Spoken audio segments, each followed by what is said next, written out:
Again, just minutes away from the official start of Lunar Flyby, or when it is timelined for the crew. We are currently 10,726 miles away from the moon. This view on the left side of your screen coming from the camera on one of Orion's solar arrays.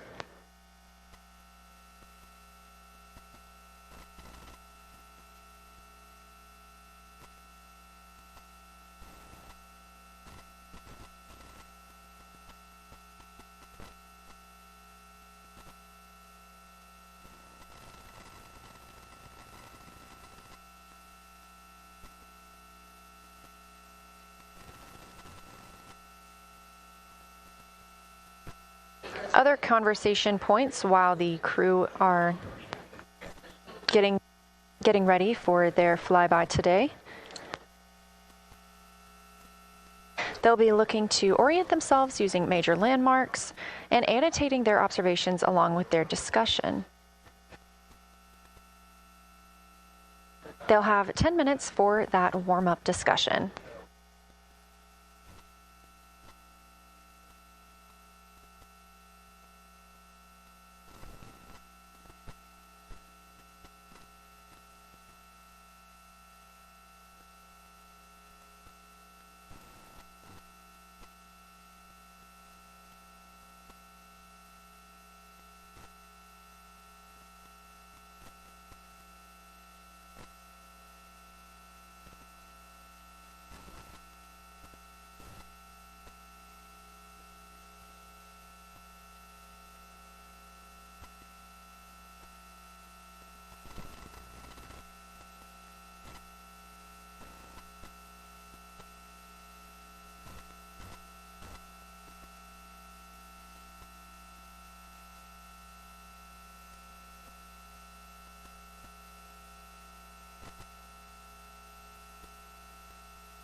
Houston integrity. We have two folks at the window deep in discussion talking about all of the awesome features that they're seeing. We just had a huge moment realizing that Hertzsprung is about the same size as our incredible Oriental. We're really excited about this target that's kind of new to us. We're orienting on things like how we talk about albedo, finding some of the prevalent things that we're used to from all of our training, and just overall taking in this view. We also are noticing that the moon is still getting noticeably bigger as we go, even when you're watching it continuously. It's great to see these two guys get warmed up. We love the report, Christina, thanks. And you nailed it on why we added Hertzsprung. As you'll see in the prompts, we're looking for comparisons to the comparatively much older Hertzsprung compared to the younger Oriental. Great words.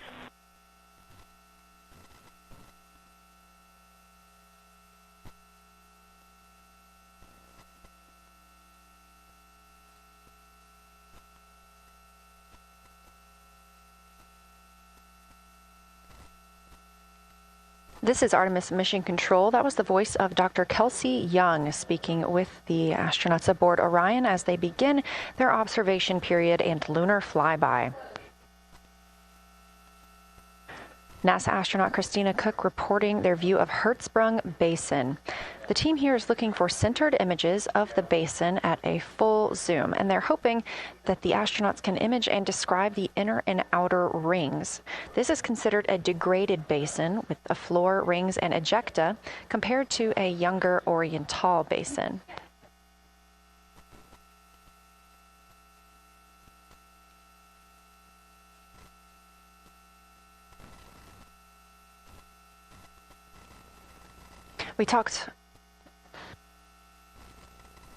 We spoke earlier with Julian Gross, the Artemis curation lead, about some of the terms we will hear the crew use today.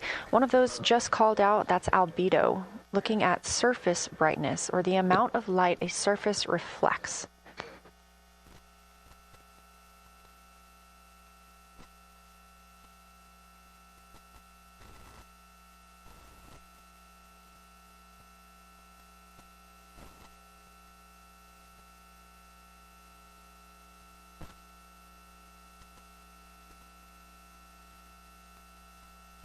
A few more terms that we hope to hear today during the crew's sit-reps or situation reports include embaying. This refers to one feature that surrounds another. That usually is a higher relief feature. Houston Integrity, one report from the crew at the windows. We can actually see the moon and Earth at the same time right now. It's interesting because the Earth looks way brighter, so the Earth itself seems to have a much higher albedo than the moon. We think this is independent of our eyes focusing because, of course, the Earth is much smaller than the moon in our view. So you could think that your eyes focus for the darker sky, and that it means that it only has apparent brightness more than the moon. But since we're seeing both in the same view, we do think that this can be inferred as the Earth as a whole has a higher albedo.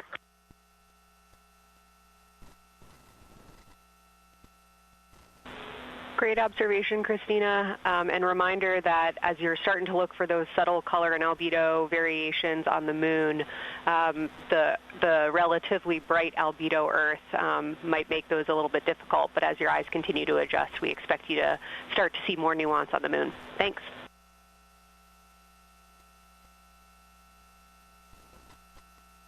Great call. Thanks for the reminder. We're all going to be experts in lunar terminology by the end of the day. Another one we expect to hear is mare. These are dark regions paved or filled by volcanic deposits. You also can hear them called seas, oceans, lakes, or marshes, or other bodies of water.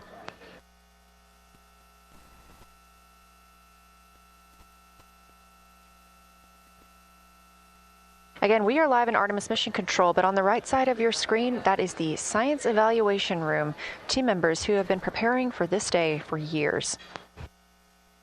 The crew has significantly darkened the cabin of Orion.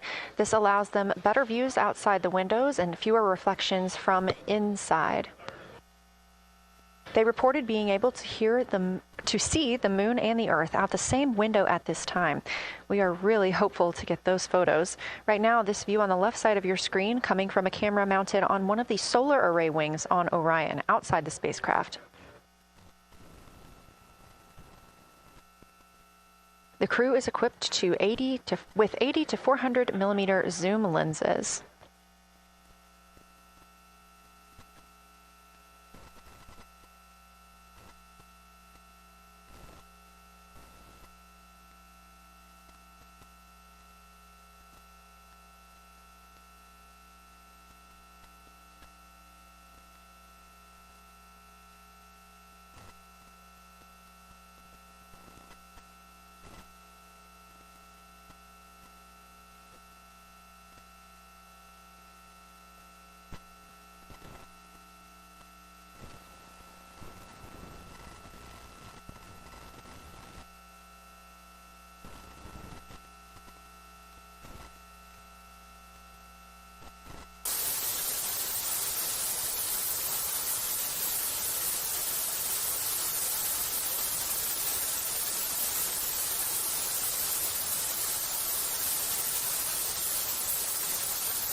integrity. We have a sit rep. The targets that are being discussed right now, it's the far side, near side comparison, and hearing some great discussion of browns and greens in the Aristarchus Plateau and how those disappear as you go toward the North Pole, and then over to the far side, you lose the color. You've got Jeremy in window 2, Reid in window 1, having a great discussion. Reid is in window 3. Christina's under window 1, documenting the discussion. And we've got the lights completely off in the cabin. There are some LEDs that we cannot put out that do provide some light scatter. But we have all of the internal lights off and are letting our eyes adjust as best we can. The window 4 view, you only get about a third of the moon. Tycho is going to go over the horizon soon, and you can see Aristarchus, and then you start to lose the view as you go to the west in Oceanus and Procellarum. So far, the team is on the plan, and the long lens is being put to good use, and recordings are being made, and internal documentation of the configuration and the observations is ongoing. Science, do you have any questions for us at this time? Integrity Science. Victor, very glad that you provided the first formal science sitrep, as these were indeed your idea. One follow-up question, any relationship between those browns and greens you described? Do you see them blending into one another, and do you see any topography associated with either color?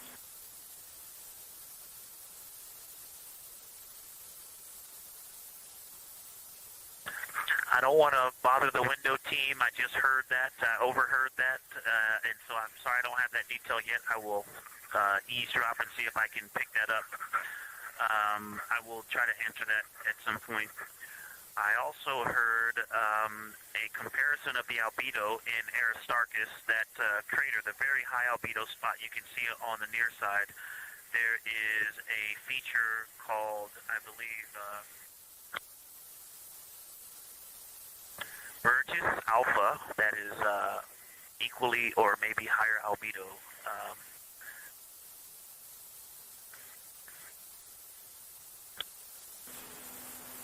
I apologize for the gaps. I'm trying to listen and talk at the same time, but I will try to get some more information to correlate those colors from Aristarchus for you. Understood, Victor, and good call to not bug the window team. Really like the brightness comparisons to Burgess A. Really helpful for the science team. Keep them coming. Thanks.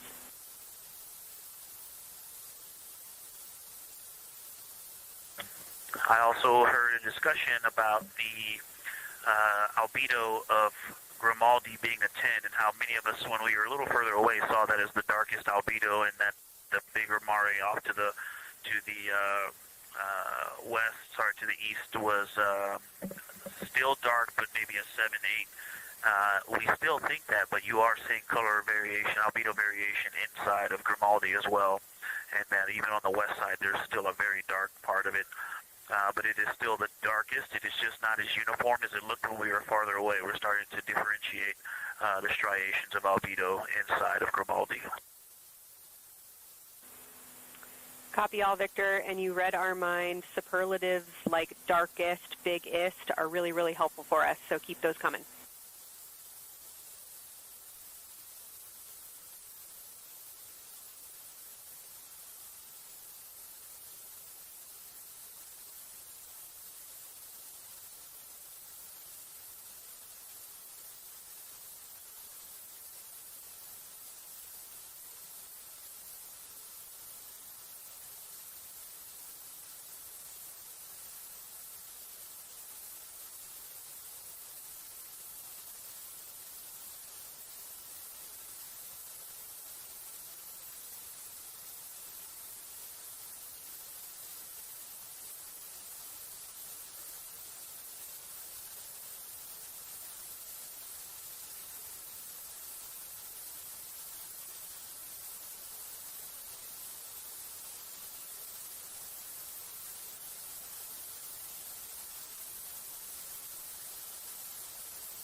and Houston Integrity was able to, Science Integrity was able to get a view out of window 1, which is a beautiful view. I can see the entire moon that they're looking at.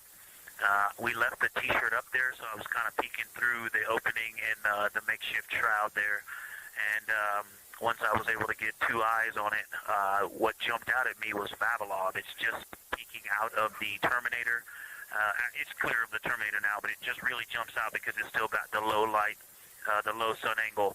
And so where the, Vavilov has that impact over the top of another crater, where the 2 craters intersect on the eastern edge. So on the side closest to Oriental, where the 2 crater rings intersect, the shadow there is the highest peak in the interior of Vavilov, and so you can see that terrain is, there's some real variation in the terrain there, that there's a nice peak where those peaks intersect, where those rings intersect, and we'll get a picture of that.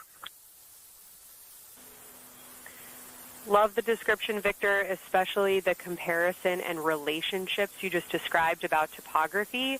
And if it's easier for your observations, do feel free to remove the T-shirt shroud from window 1.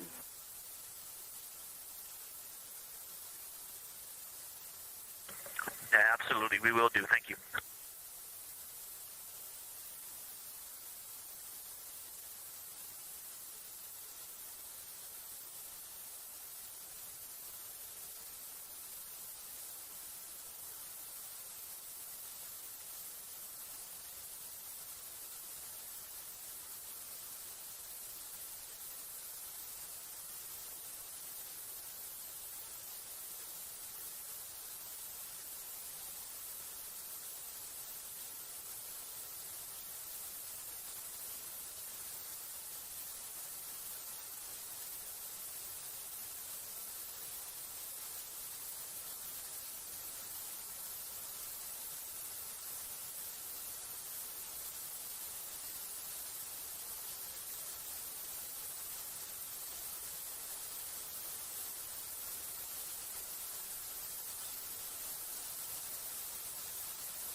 looking out of window 1. I think I may have misreported earlier saying that it was Tycho going over the horizon. That was Copernicus I was referring to.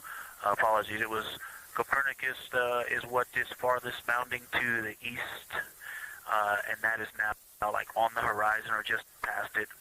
And the Korolev is now a few degrees from going over the horizon.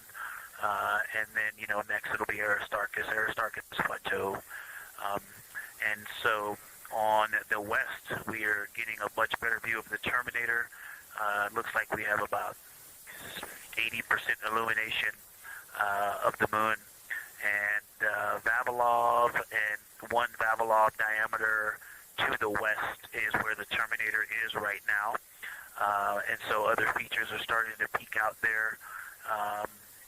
The center of the illuminated part of the moon is, to the lower part is Oriental. And just around Oriental, a lot of light structure is starting to show up. A lot of high albedo, similar to the feature, I cannot remember, Burgess Alpha, and Aristarchus type high albedo in the ring. So when you look at the interior ring and the external ring, it's almost as if the edges are starting to dry up and turn white. If it was something that was wet and got dry, the edges would be the part to dry first. You just kind of outline all the topography in the interior of that wall is like it was dusted with chalk or is starting to dry, or maybe dusted with snow. If this was the Earth, I would say there was snow dumped on some of the ridges on the interior of the rings of Oriental. Also, an interesting part of the discussion that I heard between Reid and Jeremy is that from Glushko to Grimaldi, there are 2 dark features there that look like commas, but in the wrong direction. But there's also a lot of interestingness, just a lot of geometry and squiggles and dots and lines that are starting to stand out as more small features come into view. And there also is a lot of variation in albedo. And some of those, the 2 dark features, for example, have on the southern edge of the larger one, the one that's further to the south, there's a very dark, the 1 albedo, like the southern and western part of Grimaldi. And the one to the north, closer to Glushko, is also that same dark albedo. And then around them, there are some very high albedo spots just to the north of the southern one, and just to the west, the smaller one to the north, very high albedo, almost approaching the 10, a 9 or a 10, like Aristarchus. And lots of little bright spots are just starting to pop up in this view. To the north, as you look up at the North Pole, there is a very distinct crater with a lot of a very defined central peak that is also 3 in albedo, and all of that area past it, going to the horizon, gets lighter and lighter, and is very, very high albedo. And I will go look and find the name of that feature if I can look that up. And then to the south, really getting some interesting geography and topography in the South Pole Aiken Basin. And the view of the South Pole is quite amazing. We've got some Terminator there, as well as the limb view, and there is a very distinct crater right at the South Pole. And I'm going to go look up, I don't believe that is Aiken, but I'm going to go look up the name of that one because it's also giving a lot of good topography due to the shadows that I'm seeing. But that's I was trying to bound the view that I'm seeing for you, and I got distracted by all of these interesting albedo variations that are popping up in the interior. But that's the view that we see. Just a Vavilov diameter to the west beyond is where the Terminator is. Just beyond, I think Copernicus is the easternmost feature that we can see. A very nice ringed, very nice structure crater to the north with a great high albedo central uplift to the north, and the south is dotted by a very characteristic crater with a lot of terrain, shadow features, and I will go try to find some landmarks to put names with those. Any questions for the observation team? Integrity Science, love the descriptions. You're definitely looking odd up there. Appreciate seeing the training being implemented.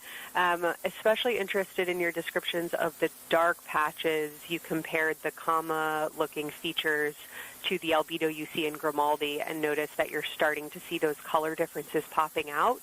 Any observations you want to make, especially when you get on, the PCD in a little bit, would really help us tease out the differences in those dark mare deposits. Great description, Victor. Keep them coming.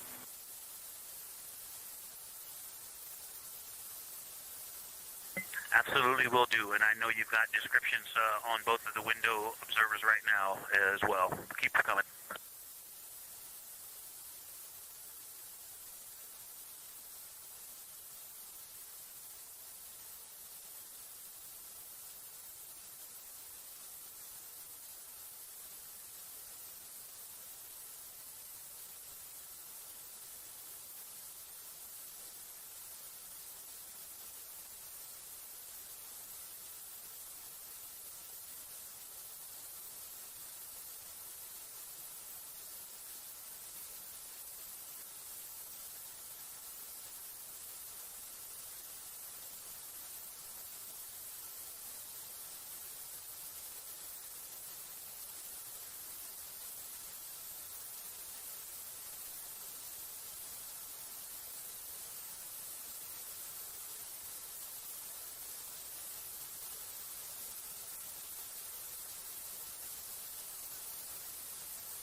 And science, integrity, that crater to the north, that is it's like we've got one in the north that looks like just a textbook crater, and one on the South Pole as well.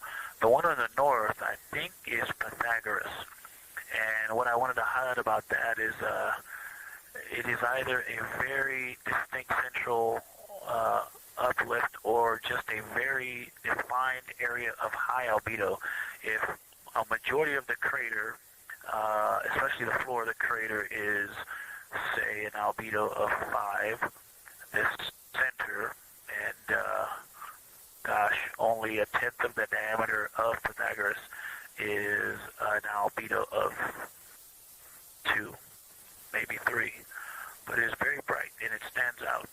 And then between that crater and the actual what is the horizon from here, there seems to be another crater right on the horizon, and right on the edge of that is another patch of that albedo. It seems to be between the two craters. It's hard to tell from this grazing angle, but there is another spot just further north beyond Pythagoras. Between the two, I can draw a picture of this one and show you where that very high albedo, again, another 2 albedo surrounded by 5, and most of the area bounding it.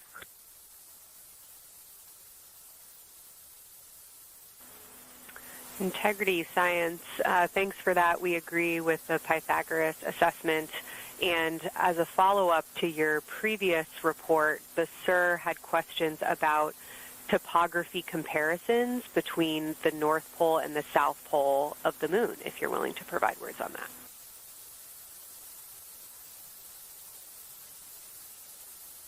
Topography comparisons, absolutely. And if you have any idea what, if you draw a line between Pythagoras and the western edge of the outer defined ring of Oriental, it intersects a beautiful textbook crater on the south. I would love to know the name of that. The topography differences, now the South Pole has a little bit of a benefit that it has more of the Terminator, and I can see a little more shadowing there, but there's a nice crater right at the South Pole, so that's the main thing defining the topography there. Seems to be quite a bit of elevation change. I can see some very jagged shadows, a 90-degree just to the west of that crater at the South Pole. I can see a very distinct change in the shadow directions, indicating, I don't know, a very high wall or a very deep canyon just to the west of that. And in the north, it seems to be that from sort of the edge of the mare that's dark, which is maybe 1 Pythagoras diameter south, if you draw a ring about that, maybe the top 7 degrees of the moon, and just draw a ring around that, the near side is an albedo of 5 and looks quite smooth from here. And then along the same edge of the mare, the edge of the mare that kind of Grimaldi's just outside of, Glushko is just outside of, Carroll Crater is just outside of, and you start to see the stark differences between the darker 7/8 and the 5s and 6s, the 4s and 5s. If you follow that line up to the north, that line is also where the change in topography happens at the North Pole. The line defining the light and dark on the edge of the mare that you can see from Earth, draw that line, roughly the midpoint of all that, straight to the North Pole. And on the side facing the Earth, you see smoother topography and dotted by Pythagoras and its next-door neighbor crater. And then on the far side, you see a lot more cratering and a lot more topography. And again, the far side has the benefit of a little Terminator there, but I am seeing a variation in the topography. It seems to be more jagged and a more challenging place to find a place to land and to even traverse in the south, all around the South Pole. And at the North Pole, it seems to be it would be more challenging to translate on the far side of the North Pole compared to the near side of the North Pole around Pythagoras. Copy all, Victor. You really help paint a contextual picture of what you're looking at. We really appreciate the way that you're guiding us into the areas you're seeing by drawing comparisons between recognizable features. Thanks for that.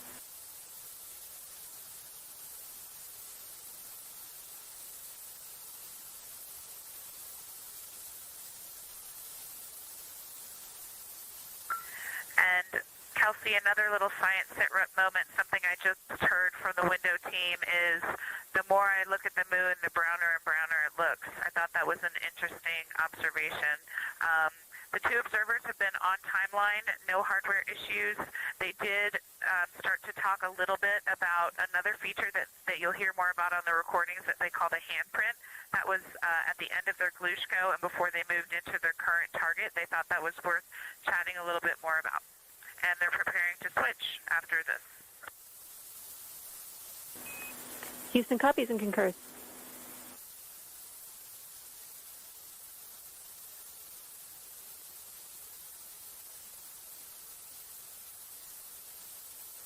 Hey, Houston Science, actually Houston and Science, Integrity, another just observation from the human.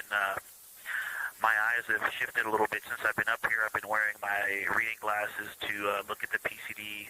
Well, this is a very taxing event on the eyes, looking out the window and seeing the very bright moon, then coming back inside to the dark cabin and trying to work cameras and microphones and logistics and lunch and those kinds of things, and then looking at the PCD, which is dimly lit.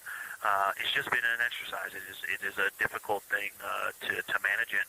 I'm up and down on the glasses and then having to wait as my eyes adjust when I come back in. As soon as I look back into the cabin from looking out the window, I can feel my eyes adjusting, and I just have to work through it as they adjust. Appreciate that report, Victor, and know that we are prepared to read you up targets from the ground if that would give you the ability to keep your eyes focused on the moon and not having to swap between that and the PCD. Just let us know.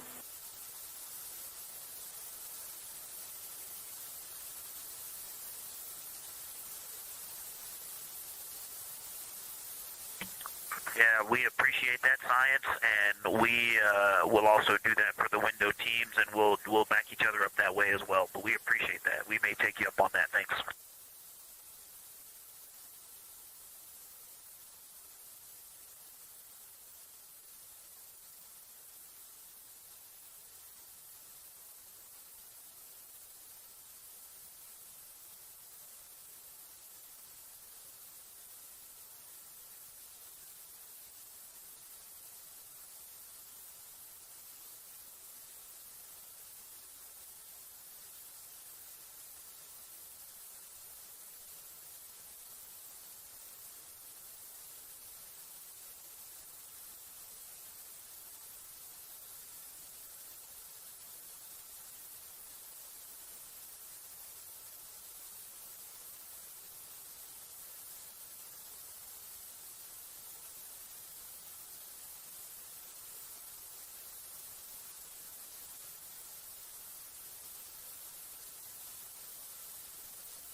Houston, another observation, whole moon. When you look at the moon, something I've never seen in photographs before, but is very apparent, all the really bright new craters. Some of them are super tiny. Most of them are pretty small. There's a couple that really stand out, obviously. And what it really looks like is like a lampshade with tiny pinprick holes and the light shining through. They are so bright compared to the rest of the moon. We copy, Christina. Thank you. Looks like you guys might be doing it, but remind you to swap positions at the window and take your SD cards with you. We're loving everything that you're calling down, so keep it up.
integrity. I wanted to provide an observation or a little bit of descriptive nature on something that we saw on the first day we had good moon views. This was when we saw more of the near side, and the ground helped me out with identifying Mare Imbrium. Mare Imbrium, when you have the western limb also in view, looks completely different than the normal view we have of the near side. It is the most striking feature of the western limb view that we had. And the mountain chains that form its eastern side are very prominent, but they actually stand out more than I'm used to seeing even on the western side, and the whole thing just feels like a big bump. It actually looks like a large healing wound with a high albedo forming the mountain chain around the impact basin. And I just don't think I had enough chance to describe how striking it was on that western limb view as we were coming in a couple days ago. Christina, science, absolutely love that, especially since that's a feature that all of us here on Earth can observe from home. So I'm sure tonight everyone's going to be going out and looking for evidence of that beautiful topography you just said. Thanks for those words.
Science integrity. A question and a comment. Question is it possible that we're seeing Schrödinger Basin from this vantage point in the Terminator at the South Pole?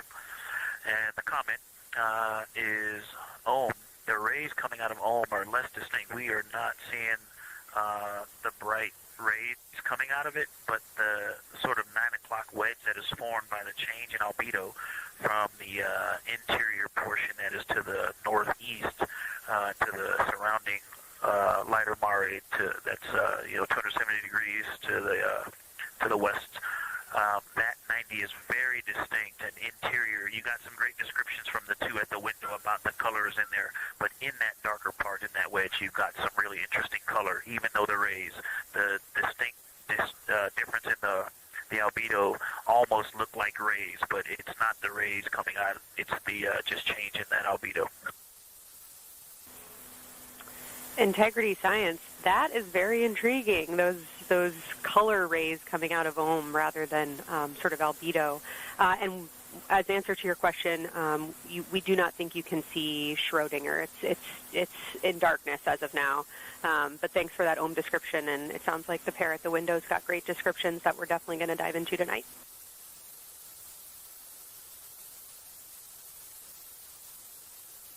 Okay. If you could help me, I would still love to know what it is. There's a very nice crater. You're going to likely have a lot of pictures of it. What would be right in the Terminator at the South Pole or close to the South Pole, where it's intersecting the Terminator right now? Yeah, Victor, we're assuming you're talking about, kind of if you're looking at the Terminator, it's basically like 70% down from the North Pole. Is that where you're looking?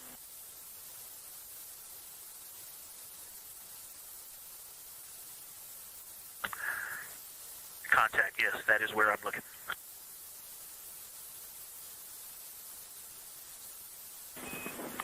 Integrity Houston, that is an enabled caution for wastewater dump required. We have hit our limit.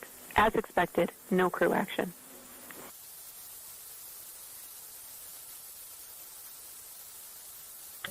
Copy, no crew action.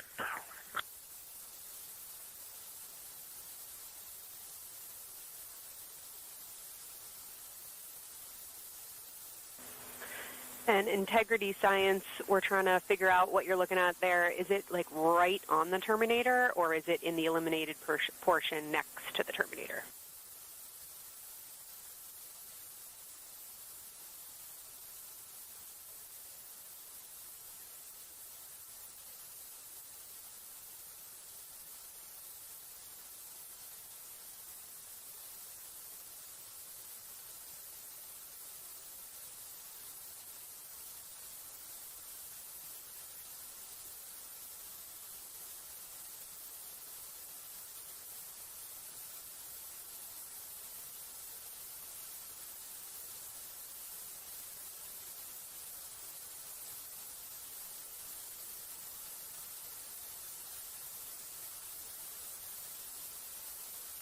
And Science from Integrity, excuse my space orientation adaptation.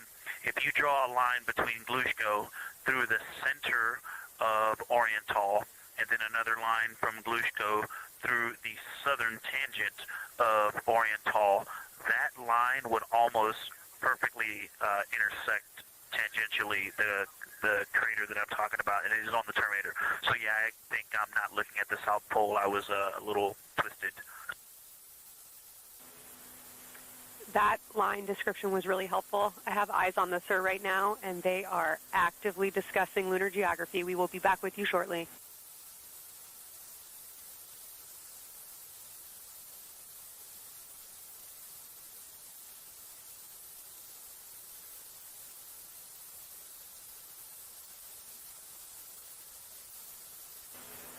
Integrity Science, we believe that's Zeeman Crater.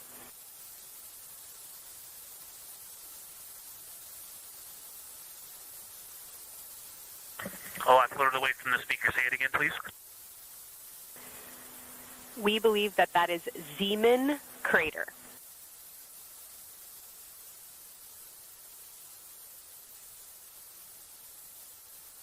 Zeeman. Okay, and can you say the first letter? I may be pronouncing that wrong. What's the first letter of that word? Zulu. It's Z-E-E-M-A-N.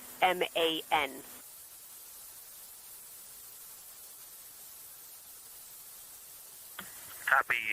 Thank you for that. Yes, we've got a great view of that. And when I went back to the window just now, the view has completely changed. Our trajectory is taking us to a new view, and I'm looking more into Babalov. I've got a nice, great view into Babalov. I'm actually away from the window right now, so I'm going to go try to give you some bounding words on the view that we're seeing. But I've got to get back to a window in a minute. Understood, Victor. You're defining new views of the moon in more ways than one.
Science integrity.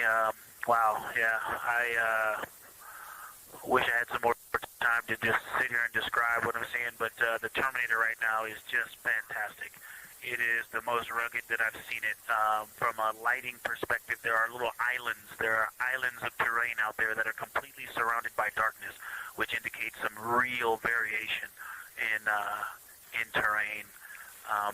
Up to the north, there is a very nice double crater. It looks like a snowman sitting there, in the 5-10 degrees below the pole in the Terminator. And then on the southern edge, there's almost like a hole. Looks like a hole, and it's the diameter of Vavilov size, just blackness, and then a wall of bright, and then it goes back to the black beyond the Terminator. So there's it looks like there's just a gigantic hole right there, 1 Vavilov diameter east of the Terminator. And as you go south, the Terminator is not a nice smooth arc. It's just jagged. There's almost a 110-degree turn in the shadow as opposed to the nice smooth arc, again indicating some really interesting variations. And I'm sure we'll get some photos of that. And then one of the craters further to the south of Vavilov, maybe halfway down to the South Pole, is not only looks like just a deep hole, and then there's like 2 island rays pointing off to the west and north that indicate very high ridges and very deep canyons coming up out of that crater. So again, just some really interesting visual illusions going on with the shadows there. Like I said, there look to be islands out beyond the Terminator because some of the things. Maybe even a Vavilov diameter into the Terminator are catching sunlight on the peaks up to the north and to the south. It's very, very interesting to see. Integrity science. Oh my gosh, that was an amazing picture you just painted. I glanced over at the SIR video and I literally saw fist pumps in the air. Those types of observations are things that humans are uniquely able to contribute, and you just really brought us along with you, so thanks for that.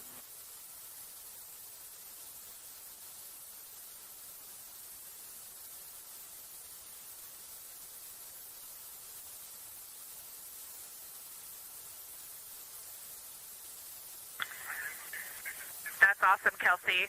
Did you get a SITREP updating you on a slight change in logistics for PCD use? Christina, this is Houston. We did not, but we will take it now.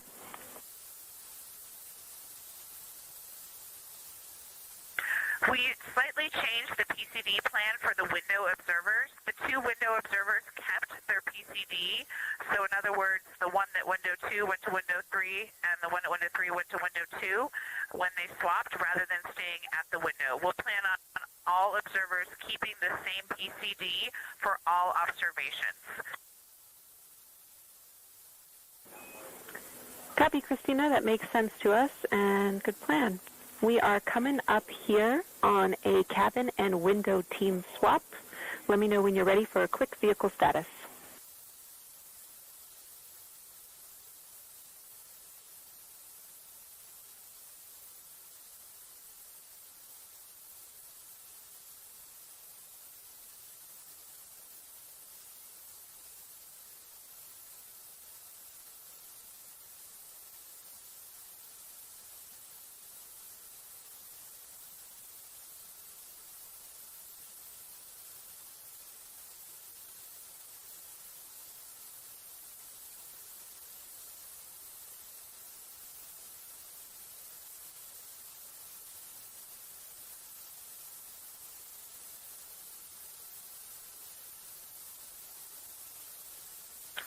Houston, go for the vehicle system update. Howdy, Reid. We don't have much for you. We just wanted to let you know that toilet right now is no-go for use as we stick with the predetermined limit for now. All crew members, please use CCUs. Otherwise, Orion is looking very good. And you have 15 minutes in this handover time where we expect Victor and Christina to switch to the windows and you and Jeremy to be in the cabin assisting. Let us know if you have any questions.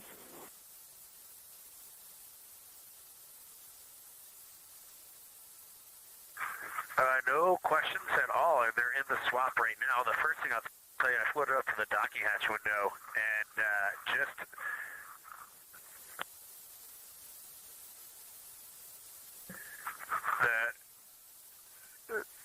what I'm going to call the Mare around Oriental just looks so different out the docking hatch right now. It's quite a bit darker. It's the same darkness, if not a little darker, than Grimaldi. But it's cool after just being in the 400 mil for the last half hour, looking up close. I got pictures of everything Ike was just describing on the Terminator. It really is a fascinating Terminator. And then Oriental just looks so dynamic right now. It's very three-dimensional out the docking hatch compared to what I was just looking at through the 400 mil. We love it. We are getting a sneak preview from one of our SAW cameras at what you're looking at, and we see some of what you're describing. We cannot wait to see your photos. Thanks.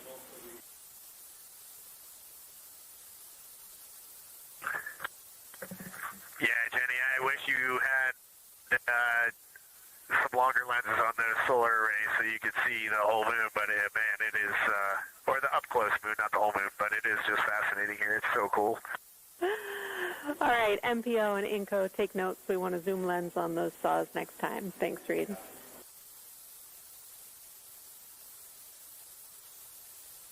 Affirmative.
in seat 2, that is where Victor is, and Christina is nestling into seat 1 with the long lens, and we're just getting ourselves oriented here.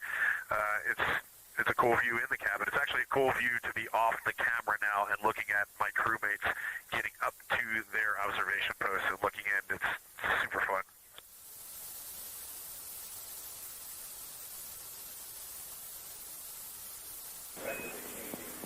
Copy all, Reid. We like it.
team, if they can mark this time, I just covered up window 4 to block out the ambient light from a very bright planet Earth. And it'll be interesting to see if in the data, Victor and Christina see any differences from me and Jeremy with that window blocked. It's a lot darker in the cabin now.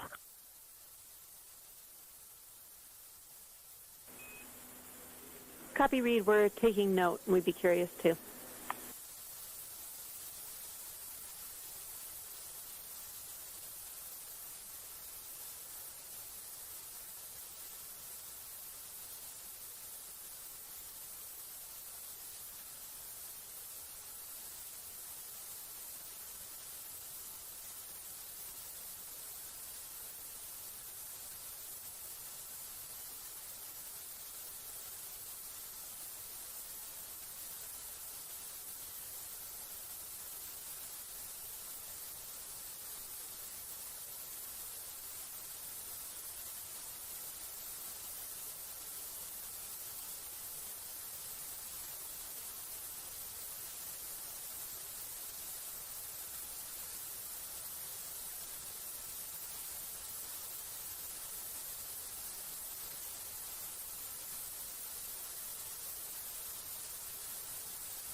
Integrity Science for a science sit rep when you're ready.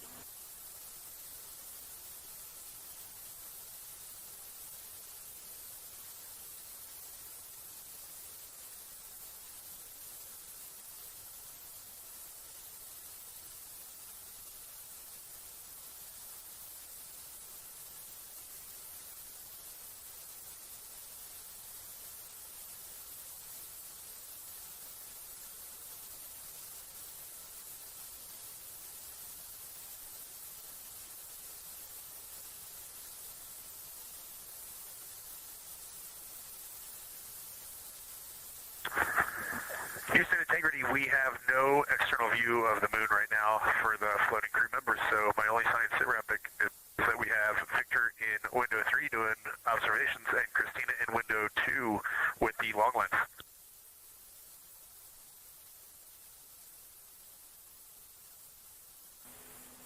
Integrity, we copy. Are the shrouds still on windows 1 and 4? And if so, would you consider trying to get a view through one of those windows?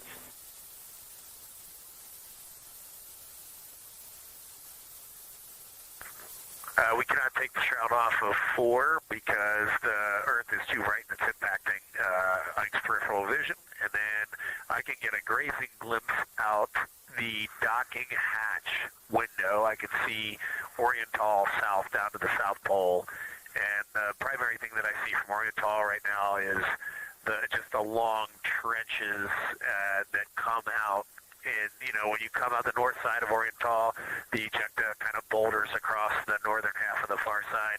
But coming out the southern half of Oriental, I just see those large, here they look like gorges. They're almost like rain when it comes down the Grand Canyon and fingers off into the desert is kind of what it looks like. Also, Burgess Alpha is extremely bright. It's the brightest thing that I can see. Even brighter now than Aristarchus, which is heading off to the Terminator. It's almost impossible now to see Aristarchus, the thing that Jeremy and I looked so much at. I can just barely see the crater rays from Ohm, and I would say for albedo right now, I would go back to Grimaldi is still extremely dark, especially in that southwest corner, and there are parts of Oriental and the outer ring of Oriental that reach that same level of darkness, especially the rings of Oriental reach the same level of darkness as Grimaldi. And then south of Grimaldi, Jeremy and I were noting a few other just really dark areas of cratering, Mare there, and those have that same darker albedo, but Burgess Alpha is the brightest, and Grimaldi is the darkest. Integrity Science, that was a great description. Thank you, and thanks for the docking window geometry to give us that description. Any comments before you go on the annular ring in Oriental?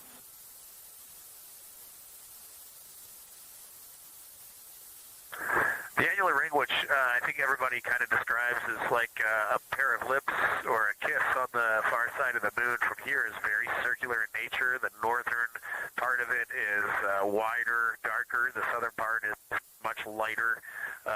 It is very neat looking, and but it is far more circular than I remember it looking in our training. The darkness of the northern side of the annular ring is the same darkness from here out this docking hatch window as the center mare in Oriental. Not quite as dark as Grimaldi, but it is probably only because dust and lunar regolith has kind of impacted over time. Reid, that's exactly what we were looking for. Thanks so much. You have heart hands coming out of the SIR.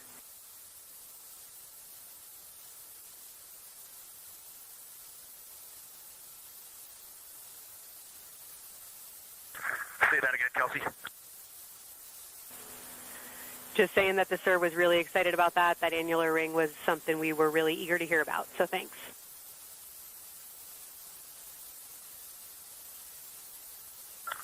Yep, you bet. And now Victor and Christina are moving on to Oriental. I got them situated over there a little bit late.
Integrity, time for a window team position swap. So Victor and Christina, please switch places if you've not done so already, and remember your SD card for the camera.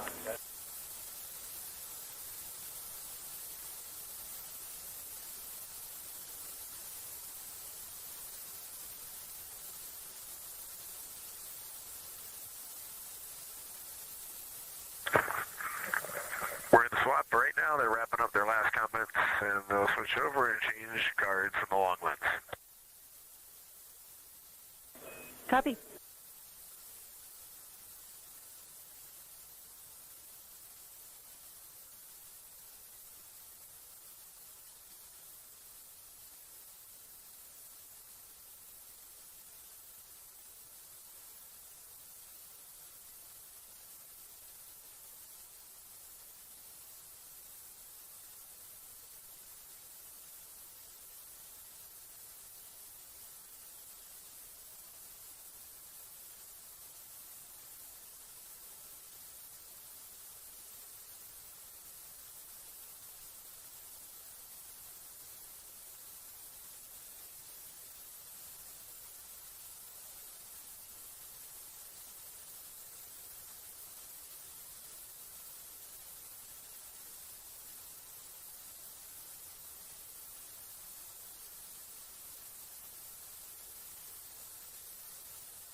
first science sit rep?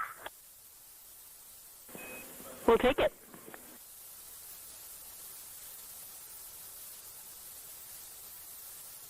Okay, the crew has swapped positions. They're in their crew choice element. I've been listening to both of them for a little bit, and they're really enjoying, they both decided to pick the Terminator, and they're spending a lot of time looking at the Terminator, just talking about the resolution that they can see, the depth of the craters, and the various interesting and unique excavations that they can see. So Victor is on the long lens, and Christina is just looking out the window, and I'm sneaking a peek in T-shirt window. It looks like, I don't have the best angle here, but it looks like Aristarchus is on the limb of the moon now. It's amazing how quickly it changes as we speed around the far side of the moon, stuff that's leaving our field of view, and now we have a lot of the dark side of the moon that, it's missing for us right now, but it would be in view if it was lit at all. Jeremy, Science, thanks for that sit rep.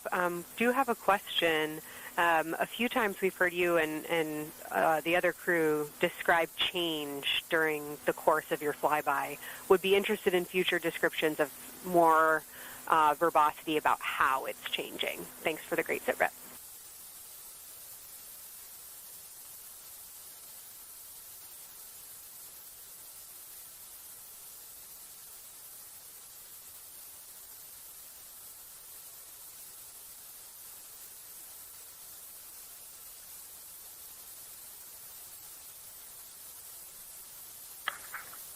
Yeah, Kelsey, sounds good. We are definitely keeping an eye on that.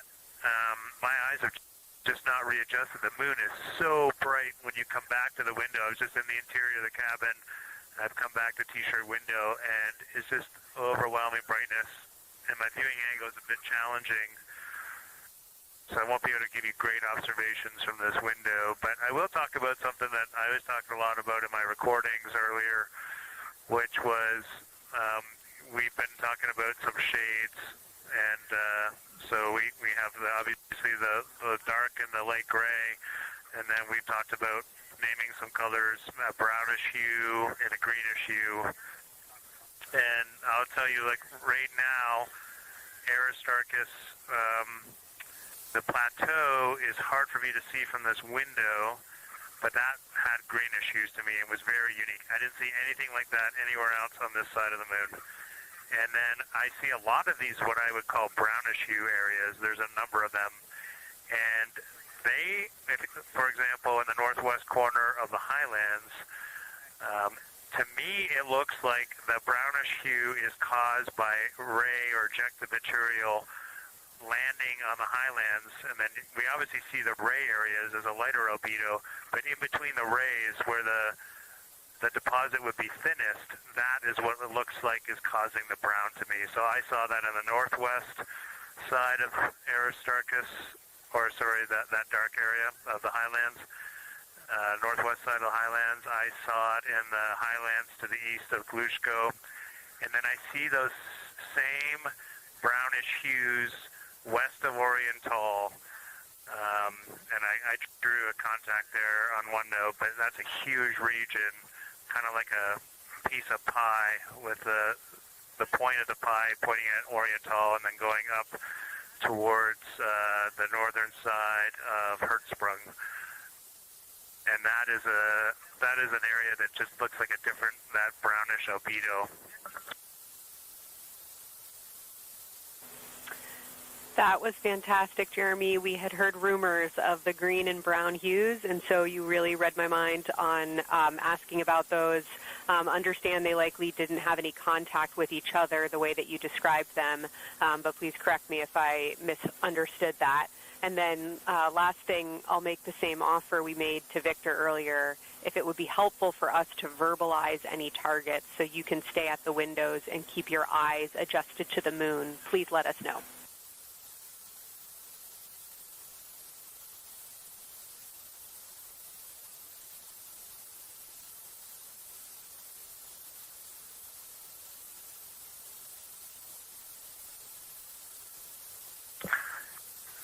if you got something you want us to look at, Kelsey, you can send it on up.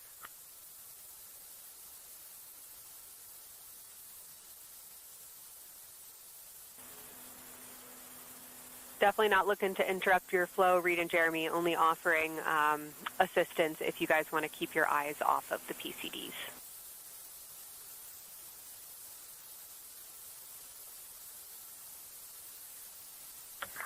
Oh, I see what you're saying. Okay.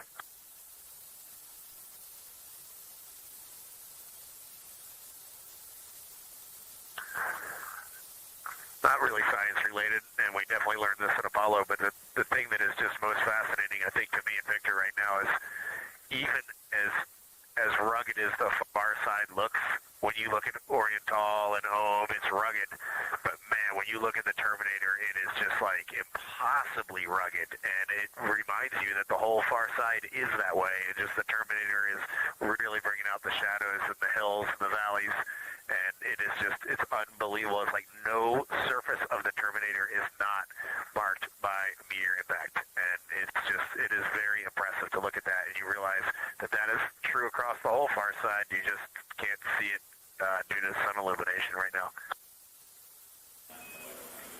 Reid, Houston copies, and we were commenting on the same thing. Even from our view, the Terminator looks absolutely alien because there's just so much texture in there that we're just not used to seeing. So thanks for sharing that with us.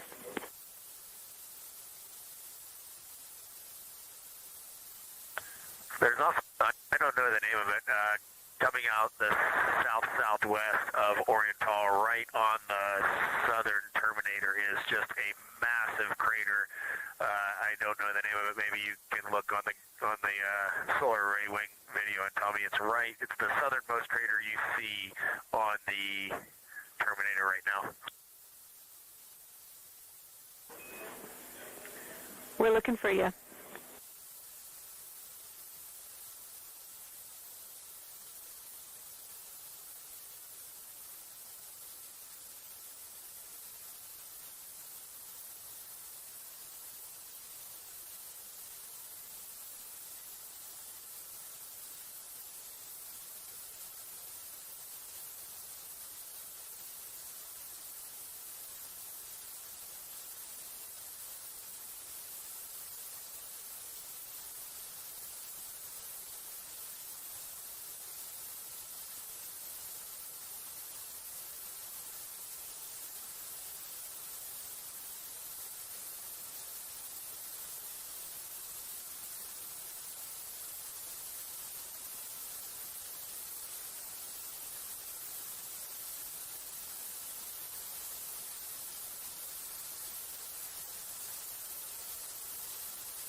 We're loving that picture. Thanks for showing us. And Reid, as an answer to your last question, we believe that that is Chebyshev crater.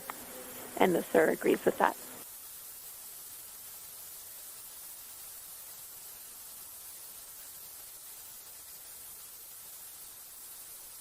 Okay, that picture I was just showing you is an 8X iPhone out the docking hatch for the high grazing angle. It's just amazing.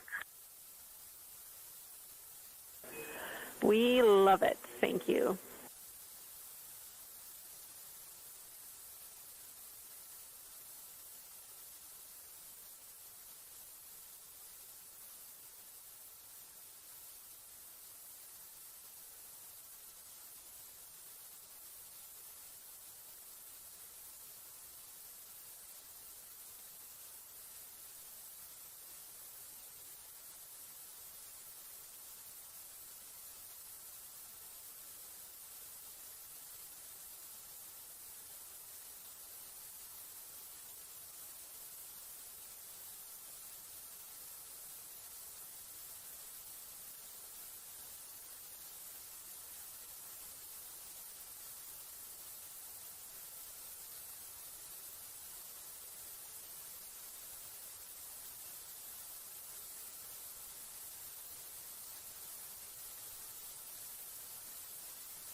Integrity Science, thanks for those iPhone views. It's helpful to see what you're seeing.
Integrity Houston, it is time for another swap between the cabin and the window teams.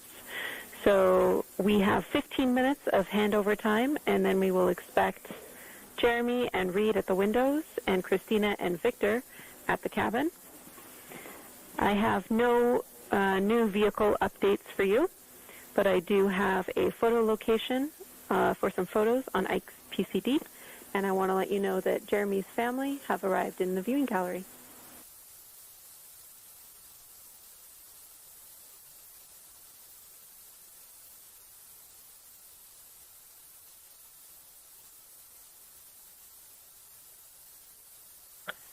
Okay, Jenny, we copied most of that. The only thing we're missing is what you meant about the photo location on Victor's PCD. And hello to my family. I think that must be Catherine and Devin that are there. And I'm glad they made it into the viewing room. And we copy it's time for crew swap. The A team's coming out of the windows and the B team's going in. Okay, copy. All I meant to pass for Victor's PCD is that there are some late load photos that were requested that are now in his favorite photos folder. And you're exactly right. We have Catherine and Devin here. They give you a big wave, and they're super excited and happy to see part of what you're seeing.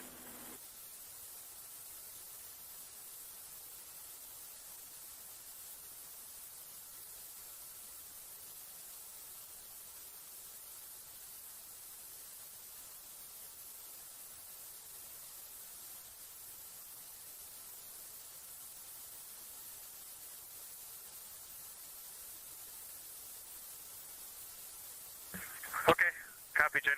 We're not sure what we're looking for in the PCD, but we're going to poke around, and we may be calling you back about that one. All right, that's no problem, and it's unrelated to flyby.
Houston, a little preview of what's to come, but something that's really awesome up here is we now have the moon and the Earth in window 3 simultaneously, and the moon is a gibbous, and the Earth is a crescent.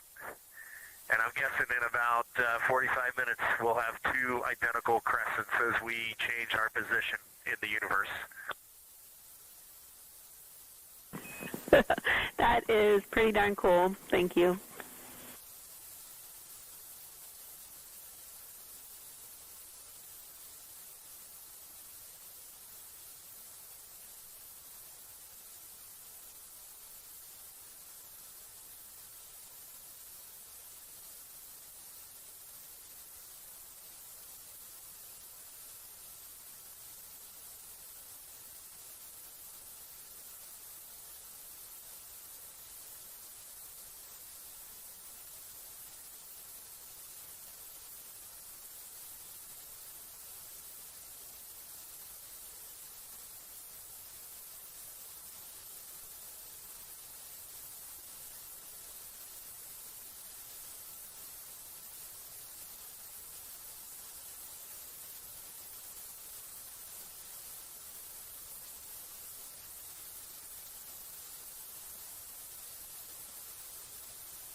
Houston Integrity for SITREP. First of all, I'll just talk about the experience that I had during Victor and my observation time. It was an incredible experience. We definitely noted how much more you can see with the zoom lens. Even though we have a great visible eye image, there's just a lot of texture that just pops right out at you when you can zoom in. So almost just using it like a telescope, the camera lens. We really enjoyed our discussion time. That was a great innovation on the lunar targeting plan. We were both able to describe a lot more kind of with flow, I would say, when we were talking to each other. And it was also, we sort of were able to bounce ideas off of each other and come to new conclusions. We had, I think, a very successful talking through of some contacts between different color areas, both in the mare and in the highlands, and we identified some really unique texture areas as well. At one point, towards the end of the images of my time in window 3, I just had an overwhelming sense of being moved by looking at the moon. It lasted just a second or two, and I actually couldn't even make it happen again. But something just drew me in suddenly to the lunar landscape, and it became real. And the truth is, the moon really is its own body in the universe. When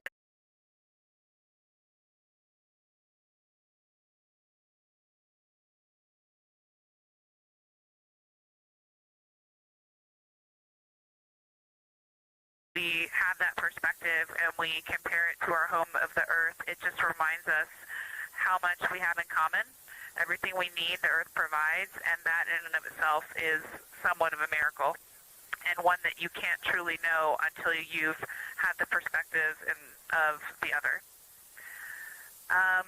I'll switch into some logistics stuff. The Peltors, both their batteries stopped providing the active listening, but we have verified they're still recording, and so we are able to have discussion time and hear outside our recordings by just moving the ear cup off of the ear. Other than that, everything's working well technically, and we've been able to find all our targets, and we're having a really great time. Thanks, Christina. We copy those logistics for the Peltors, and also thanks for bringing us into the cabin with you with that description.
Integrity cabin team for window shroud.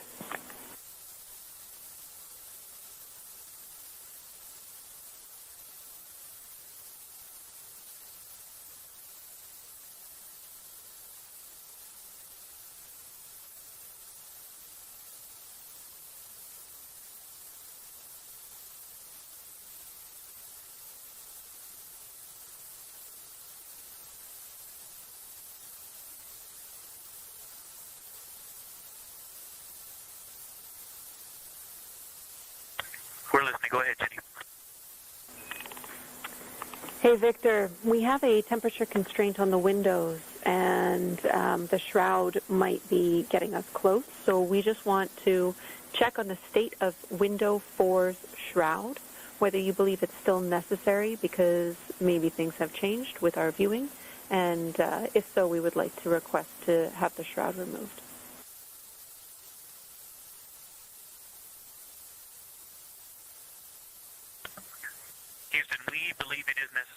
we pulled it off just as a corner. It is very bright. It definitely would affect our night vision and maybe comfort. But is there a time? Can you tell us when we would have to take it off by?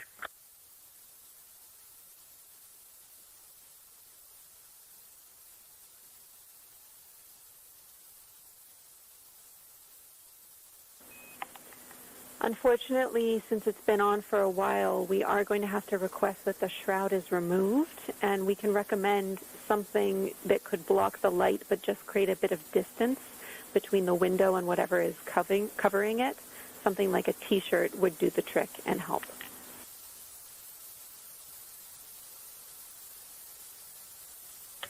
Okay, we're removing the shroud, and we'll make it work. Thanks.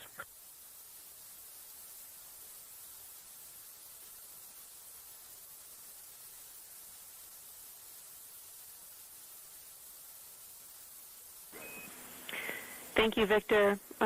We know it's pretty bright in there now with that window uncovered. We will also offer that airflow on the window would be helpful. So if you want, you can also retrieve the condensation hose, which should be friction fit onto one of the diffusers. And that on the window would also help.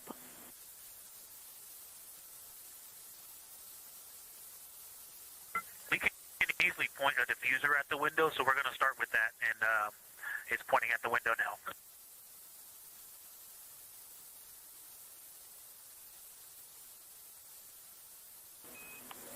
Okay, we'll take that, Victor. Thank you. Please keep us updated.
First, I wanted to start off with connecting with what Christina said, that it was very moving to look out the window.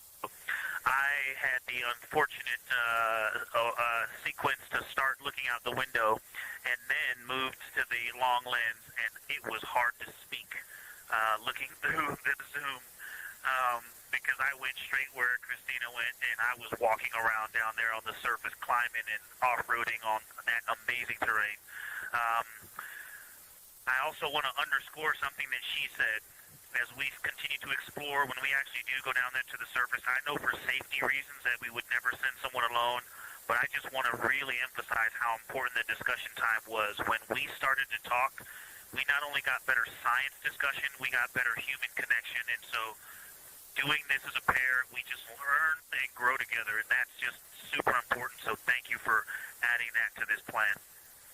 Reid just passed me a note that the Oriental Basin annular ring has a similar albedo to the center, but a different color. It has more brownish tones in it, and he said it's very distinct now that he's been staring at it. Victor, thank you. You got a cheer from science there, and we all just went on that moonwalk with you, so highlighting how important it is to talk about these things. I also want to let you know that we have Deanna Glover with us in the viewing gallery. She's all smiles.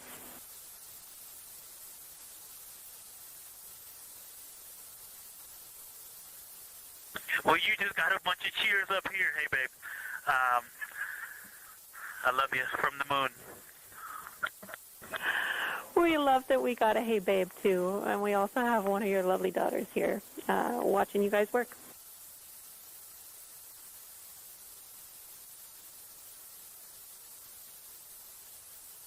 Thank you guys for doing that and for supporting them through this. And to all of you, Genesis, Maya, Joya, and Corinne, I love you. And Deanna, I love you. I'm glad you get to be there.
far we are from the moon right now.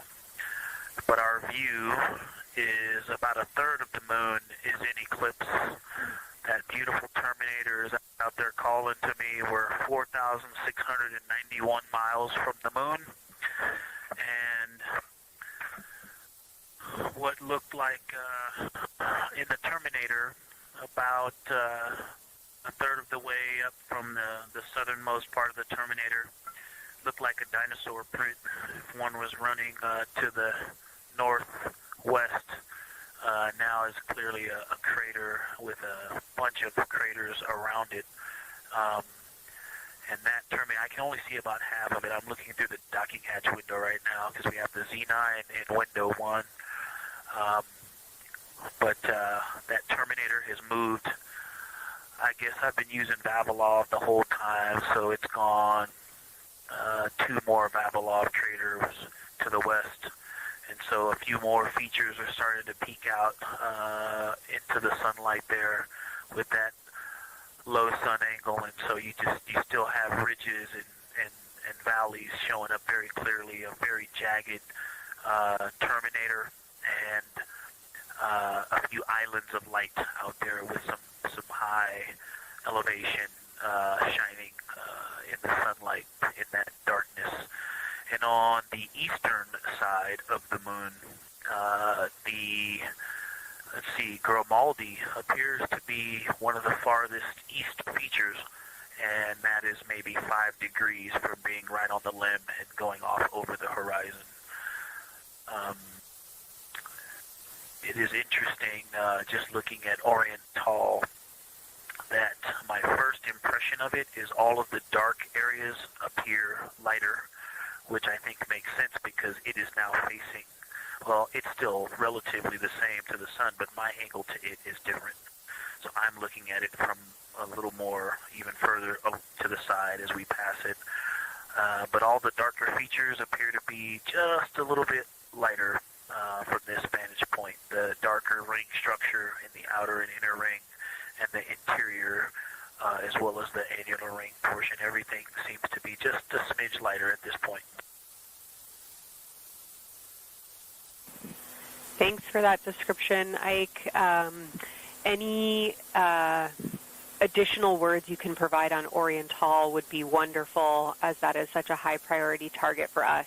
And while I have you, as we get closer to target 15, which is the Terminator target, if you can find Zeeman Crater again that you were looking at earlier, everything to your left of Zeeman would be getting into the South Pole Aiken area to help you orient yourself.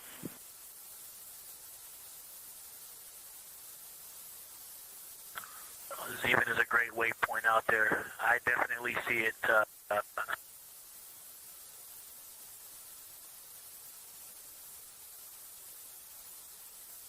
Yeah, Zeeman is very easy to find, and that is awesome. Thank you for pointing that out. Feel free to do that as often as you think of things.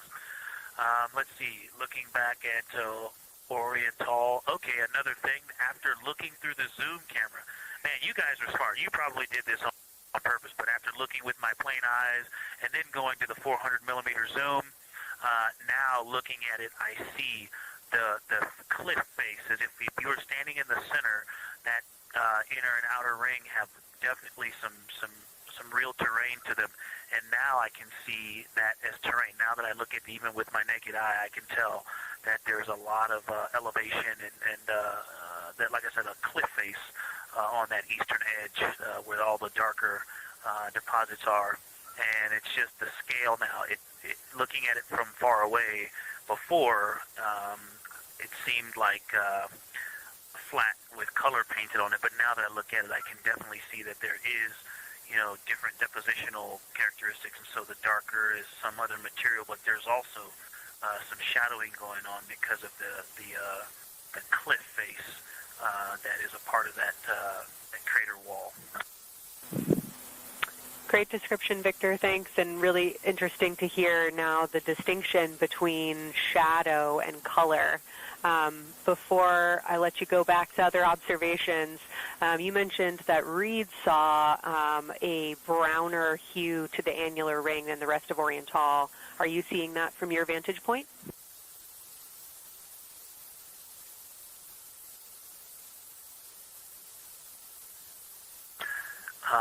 The way that I'm looking at Oriental, again, I'm still in the docking hatch window. There's like a thermocouple right here in the center of the window, and it is the orange Kapton tape color, and so it is unfortunately it's like trying to look at stars, next to a metropolis. I think it's drowning out any color that I could pick up from the moon. I am not able to see that color, but I have not looked at it through one of the from one of the windows 1 through 4. I think when I get away from this Kapton tape strip that I would be able to see the variation that Reid's talking about. That is great feedback operationally. Thanks, Victor. I'll leave you to it.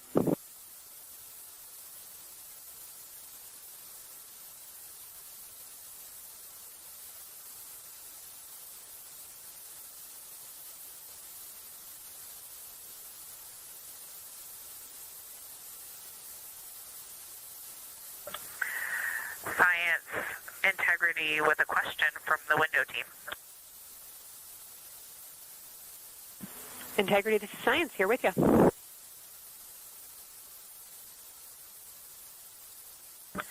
Yes, they have a question to help inform a theory that they're sort of tossing back and forth. What is older, the Mare seas of the near side or Oriental?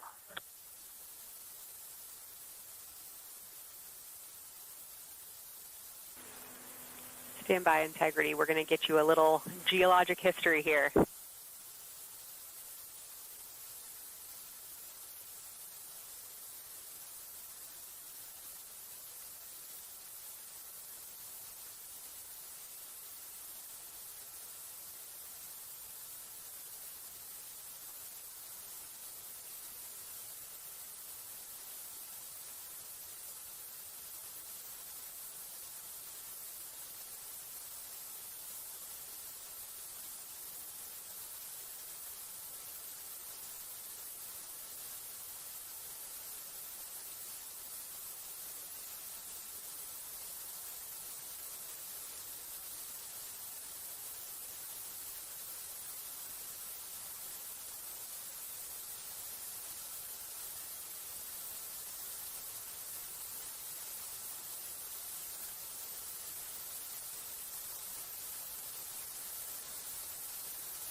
Integrity Science back with you for some lunar volcanism when you're ready.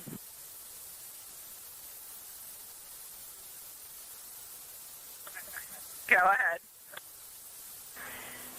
You're making our day down here getting to talk about lunar volcanoes. Oriental, as far as Mare go, is younger than almost all of the Mare on the near side.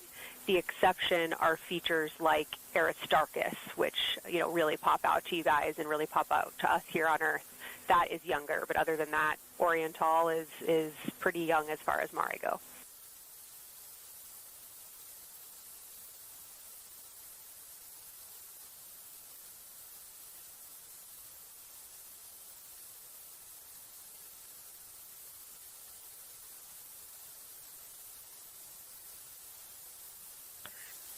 And Kelsey, thanks for that. We love lunar volcanism too. How about when the actual crater was formed?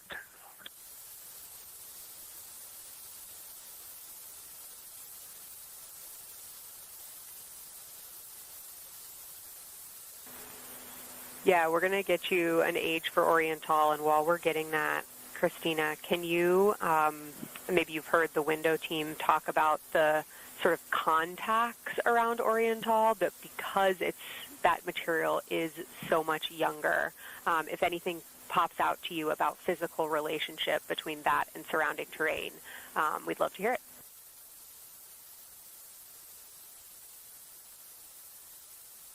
Yeah, definitely. They are discussing a contact relationship that could explain some of the color that they're seeing in certain areas. And so it was really about the ejecta of the creation of the basin and understanding the superposition of its ejecta and Mare on the near side or other features. So thank you. We'll take the insight when you have it.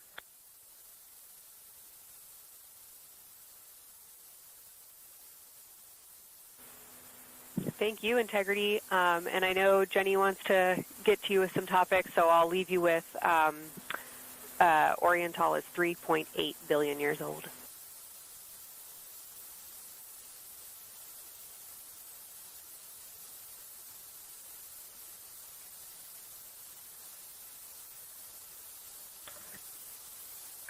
Copy that. So that's on the older side. The actual basin is very old. Correct, as is the case with a lot of Mare. Typically the big basin formed, and then the volcanic eruption was able to punch through the crust where it was weakened by that basin formation.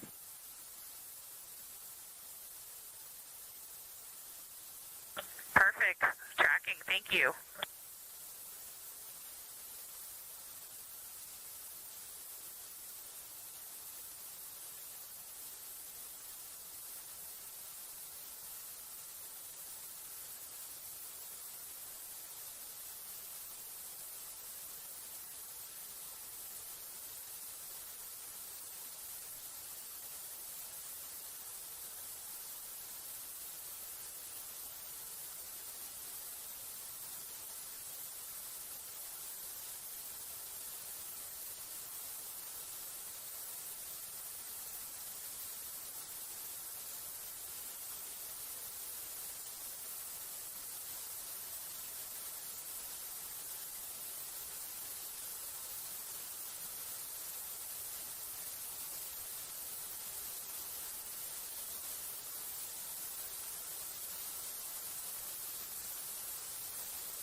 Better answer. Integrity, it's about time for a position swap at the window. So we will ask Reid and Jeremy to swap positions, and I'll remind you again about your SD cards. And Victor or Christina, I have one window task for the cabin team when you're ready.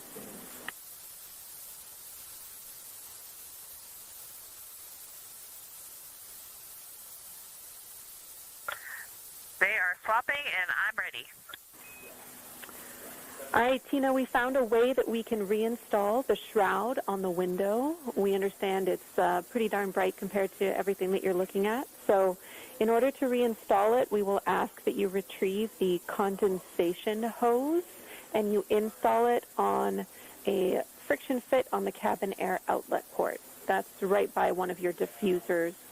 You're going to point that little condensation hose such that the air is flowing over the window pane. Let me know when you're ready for the stowage location.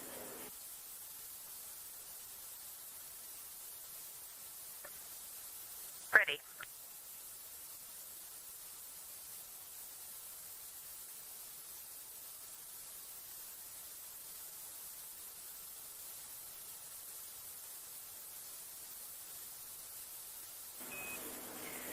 Christina, the hose is in locker A1.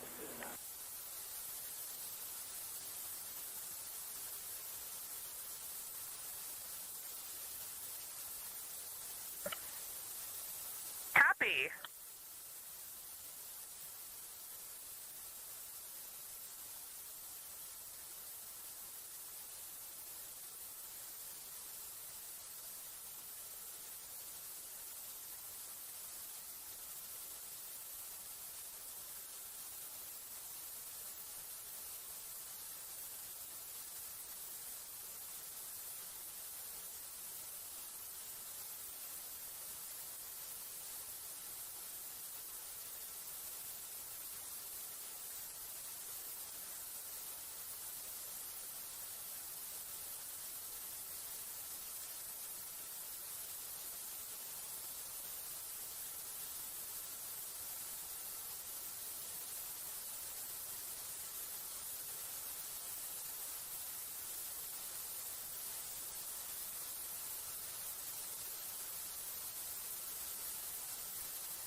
Houston integrity question, did you just want us to cool the window with the condensation hose, or did you want us to put the shroud back on and cool the window at the same time?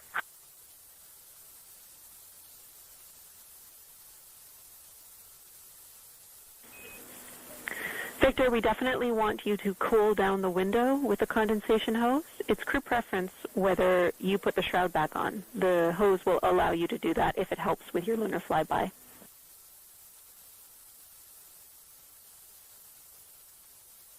Okay, copy. We're going to do both at the same time. Thank you. Houston copies.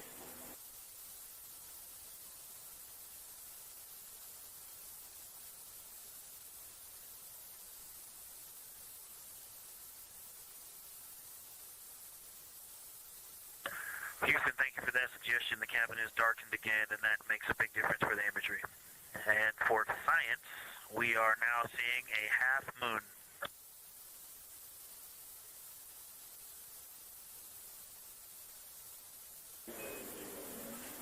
Thank you, Victor. We're happy to hear it, and we see half moon, full moon joy still.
In science integrity, another observation the window team commented on and Christina and I discussed a bit is in Hertzsprung.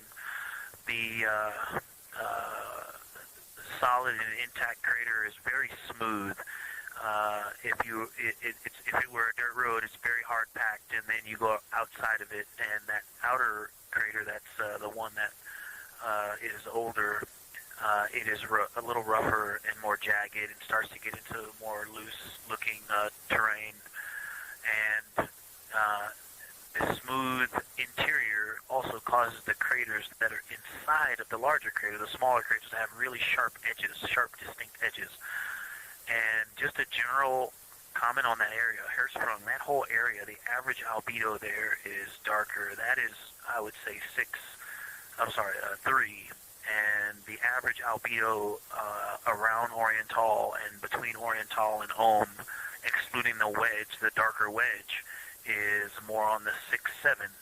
And that they also seem to be different texturally. Christina described it earlier around Hertzsprung, and then from Hertzsprung toward Oriental, there appears to be a frozen, a rippling pond but frozen, or like choppy waves when it's windy out, choppy water, and then it freezes instantly. That's the texture. If you walk down there barefoot, it looks like it would be hard on your feet, like lava. After it's cooled, it would be pokey. Except for right there in the center of Hertzsprung, it looks paved, like a paved road, nice and smooth.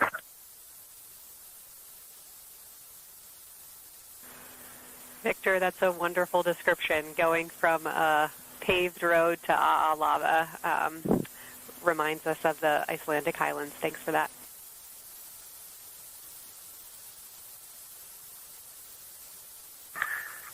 In science, another in the interior of the very intact, the interior of the intact crater at Hertzsprung is albedo variation. I think I heard one of the window crew maybe say color variation, but definitely albedo variation. There's lighter patches and slightly darker patches.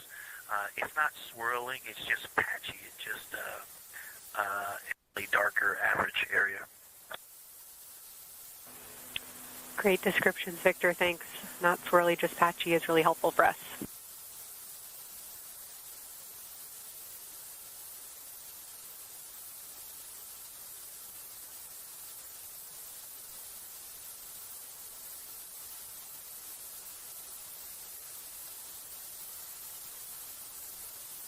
In science, the window team is hitting all the targets. They are on plan and starting the discussion of the Terminator. And boy, I'm loving the Terminator. I think I know it's not purely a moon feature, but what it does to the features of the moon, to the terrain, I've probably spent the most time describing into my recordings and thinking about and looking at the Terminator. There's just so much magic in the Terminator. The islands of light, the valleys, what look like black holes. You'd fall straight to the center of the moon. If you stepped in some of those, it's just so visually captivating that the Terminator is the most striking thing that I've seen so far. We've been loving your evocative descriptions, Victor. You really are bringing us along with you, and we're following along with visualizations that pale in comparison to your descriptions. Thanks.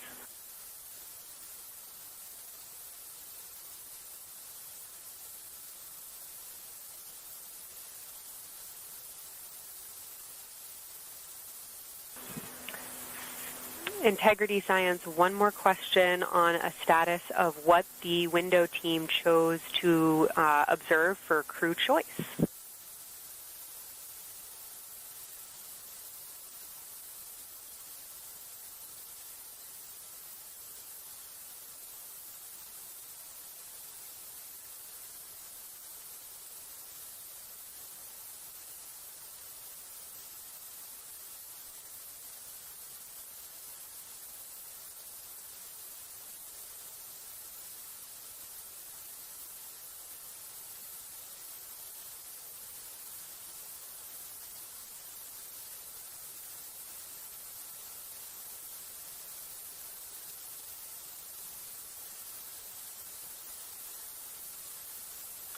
Window 2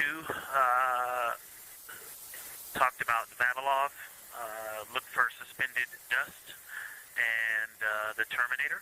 And window 3 about the experience and about the three-dimensionality of the moon this close. Wonderful. And another observation about Oriental, I would say, is the features going off to the southwest, the two large, almost look like scratches in the surface. I don't know if they're rays or canyons or collapsed lava tubes, but two distinct features that are almost parallel going off southwest from Oriental Basin. They are the first things that made me notice parallax of our trajectory looking out at Oriental. That and in the inner walls of the east side of the crater rings, you really get a sense that we're flying over something with elevation and terrain, and they look different from this orientation. Love to hear it, Victor, and you had it that those chains are actually crater rays, secondary craters formed from the formation of Oriental.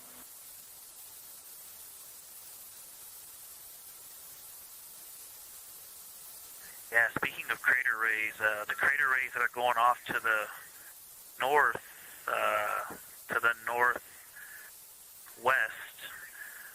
that run off toward Hertzsprung and I believe toward Vavilov. I'm not looking at it right now, but those crater rays are very interesting. They're all very small. I know you've imaged this, but they're all small and they look like, a big impact launched rocks and things that made smaller impacts down the way.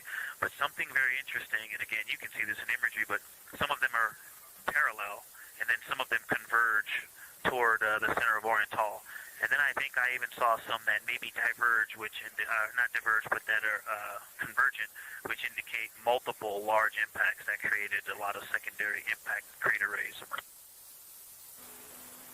Fantastic, Victor. And I'll note that we can infer that you're looking down at your freshly named Integrity crater, which is near the end of one of those beautiful crater rays from Oriental. Thanks for the description.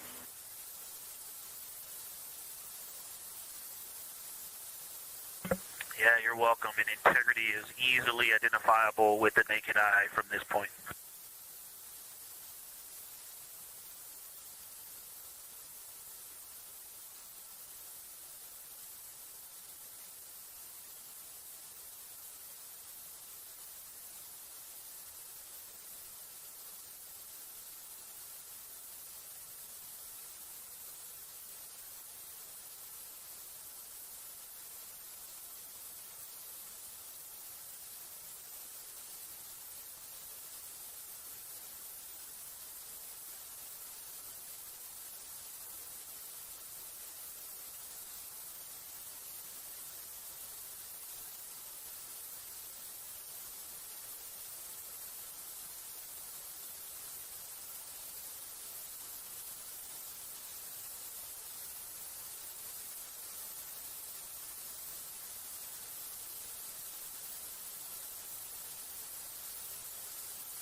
I do.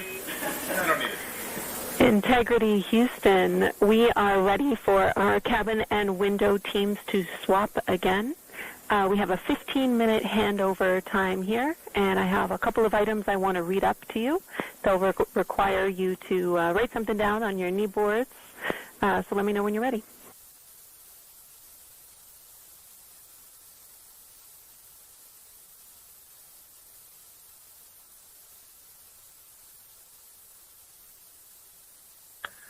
Okay, Houston, we are ready.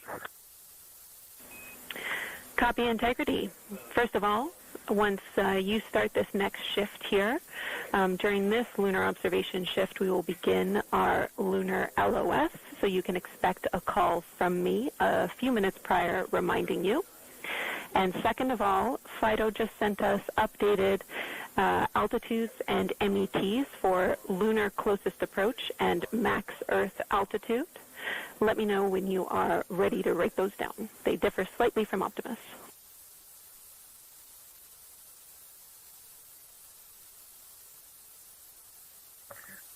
Thanks, Jenny. We are ready to copy. Lunar closest approach will be at MET 5 days, 0 hours, 25 minutes, 34 seconds. And the altitude will be 4,067 statute miles. Maximum Earth altitude will be at MET 5 days, 0 hours, 27 minutes, 39 seconds, with an altitude of 252,756 statute miles.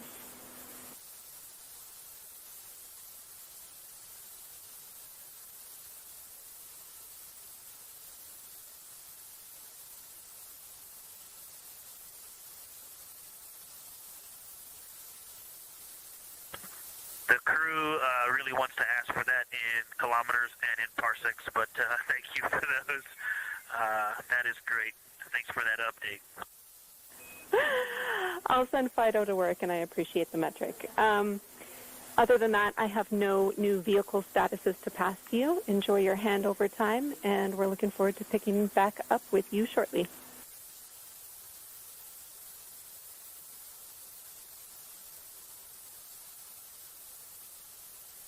All right, we'll talk to you shortly.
Mission integrity. Hang on a moment.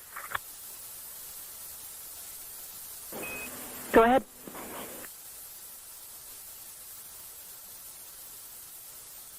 I don't know if Catherine and Devin are still there, but if they are, just wanted to just let them know how much fun we're having out here. And Ashley and Kaylin, I know you're back in Canada, but if you happen to be watching too, just wanted to say hi to all you guys. Love you guys, and we'll be heading back your way shortly.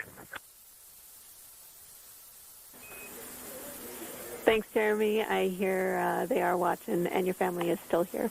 So thanks for passing that along.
Integrity Houston, 10 minutes till the LOS. We'll take a snappy sit rep from the cabin if you have one.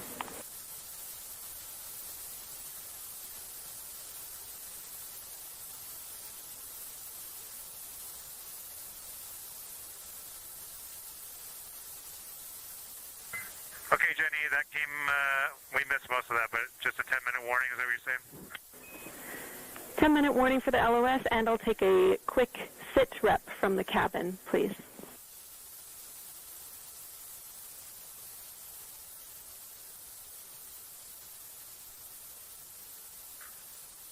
All right, cabin is still full of excitement. We've got Christina in window 2, Ike in Victor in window 3. Reid's actually been trying to get some images out of the docking tunnel. We can see the Earth and the Moon and part of the Moon out of the docking tunnel, which is pretty good.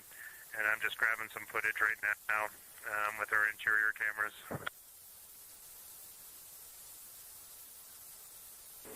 Copy, Jeremy. We'd like to know what camera Reid is using and also the status of window 1. Looks like there might be a shroud removed.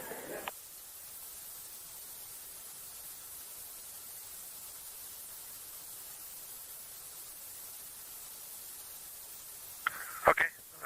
Reid was using the Z9, and the T-shirt shroud is still on window 1, but we took the camera out of it, so maybe that's what you're noticing. But when I looked in there, I saw a lot of sunlight reflecting around. Copy. That makes a lot of sense to us, Jeremy. I want to remind you, coming up on this LOS, that we'll take sit reps in the blind, and as more and more of the moon is in darkness, we will take any report you have on impact flashes.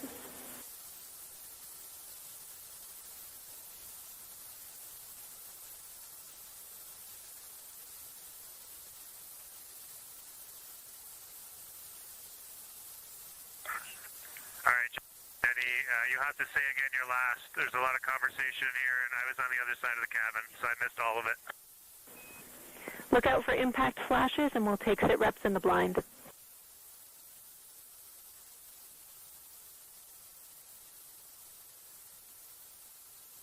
Okay, impact flashes, sit reps in the blind. We got it.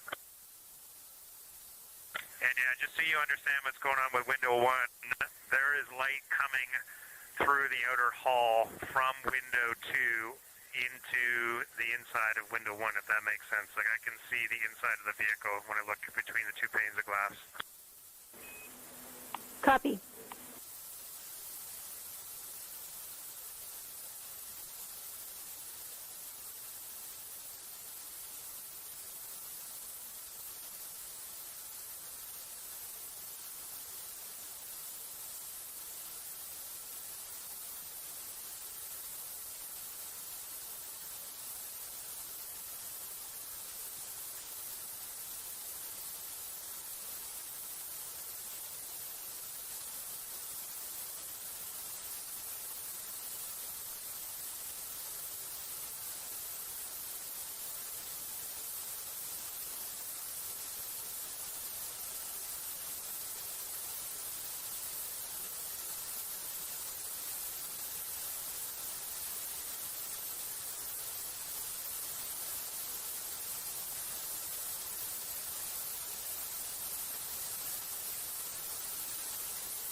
Integrity Houston, you are 6 minutes from your 40-minute lunar flyby LOS.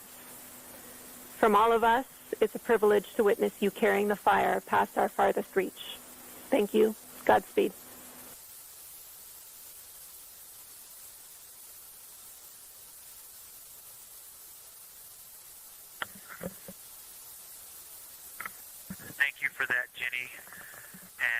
thank you to all of you for allowing us the immense privilege to be on this journey together.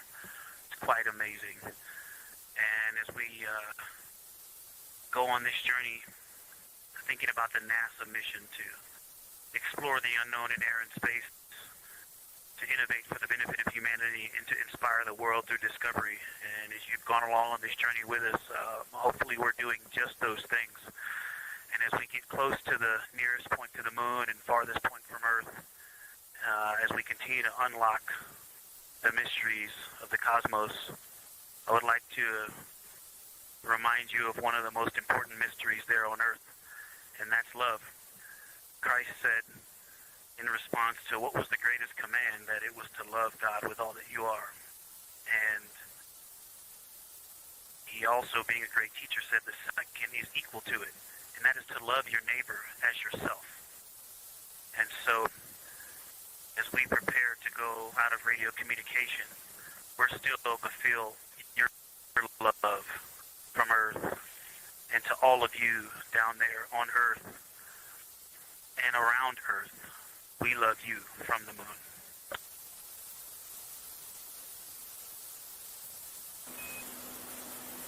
Houston copies. We'll see you on the other side.